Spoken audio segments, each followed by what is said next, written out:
السلام علیکم ورحمۃ اللہ وبرکاتہ۔ آج کا سبق انتہائی اہم ہے۔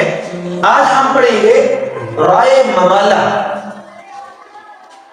امالہ کا لغوی معنی ہے جھکنا یا مائل کرنا۔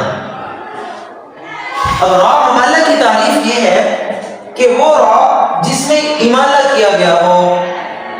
امالہ کی تعریف یہ ہے کہ زبر کو زیر کی طرف یا الف کو یا کی طرف مائل کر کے یا جھکا کر پڑھنا۔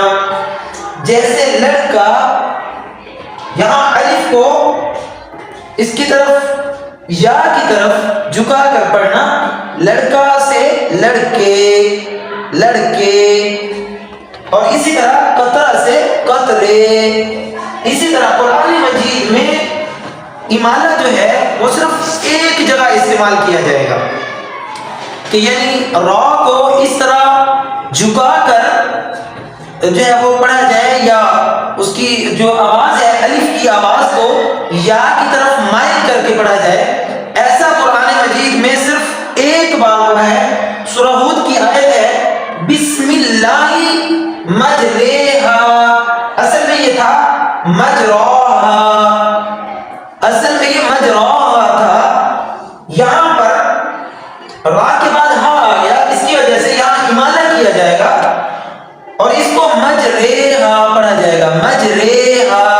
جیسے یہ لڑکے، اسی طرح لڑکا سے لڑکے، اسی طرح مجرا سے مجرے، مجریہا۔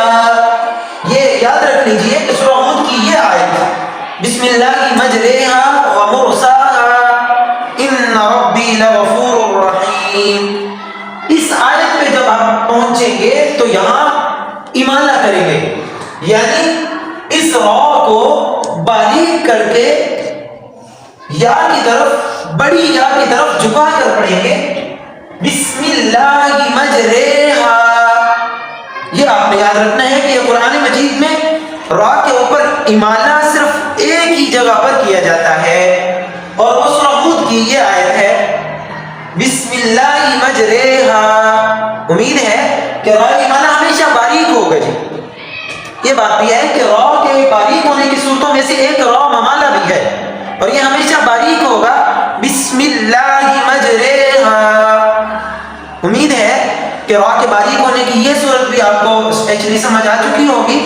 یہ چونکہ ایک اسپیسیفک کلیہ اور قاعدہ تھا، اسی لیے ہم نے اس کو الگ سے سبق میں پڑھا۔ مجھے اگلے سبق تک کے لیے اجازت دیجیے، اللہ کے بعد، والسلام علیکم ورحمۃ